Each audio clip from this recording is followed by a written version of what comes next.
नमस्कार, मैं विकास कुमार माली, कन्या विवाह एंड विकास सोसाइटी। आप तमाम दर्शकों से एवं मीडिया बंधुओं से आग्रह करना चाहता हूँ कि किसी भी तरह का अफ़वाह या गलत मैसेज संस्थान के बारे में न दें।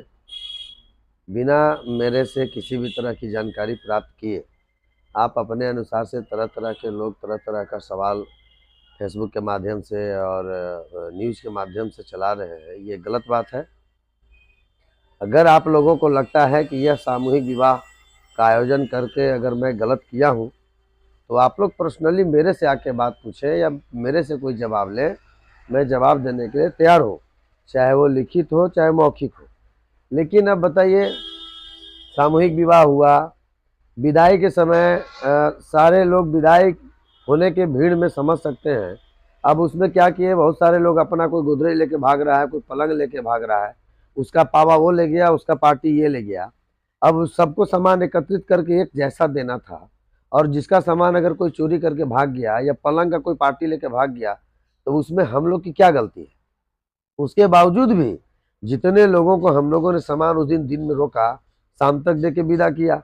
एक दिन में 350 का सामान बांटना क्या संभव है? वो भी एक आइटम नहीं है, कम से कम 10-15 आइटम है एक लड़की को, और वो भी बड़ा बड़ा आइटम है, पलंग है, गोदरेज है। पलंग में प्लाई सेट करना पड़ता है, उसका पावा पार्टी का नट बोल्ट सब देखना पड़ता है। उसके बावजूद भी हम लोगों ने 40 सामान उस दिन बांटा, 70 सामान हम लोगों ने कल भेजा। आप लोग पता कर सकते हैं। अगर आप लोगों को इस सब शक की दायरा में आ रहा है कि सामान नहीं बांट रहे हैं, तो ये सब गंदा अफवाह न उड़ाएं। अफवाह उड़ानी होगी तो हफ्ता दिन 10 दिन का टाइम है, उसके बाद आप लोग जांच कीजिए ना। हम तो सभी पदाधिकारी के यहाँ भी दिए हुए हैं उसका एक कॉपी है कि इतना संख्या में हमारा रजिस्ट्रेशन हुआ है लड़कियों का, जिसमें मैंने बाल विवाह के रूप में इतना छांटा है, दूसरा विवाह के रूप में भी कुछ कुछ लोग छटाए हैं, कुछ लोग लहंगा और शेरवानी खोल के भी भागे हैं। तो आप लोग गढ़वावासी मुझे सपोर्ट करें कि मैं बाल विवाह और दहेज प्रथा को समाप्त करने में सफल हो सकूं, या वैसे अनाथ गरीब माता पिता जो अपनी बेटी की विवाह नहीं कर पा रहे हैं, वैसे लोगों का मैं विवाह कर सकूं।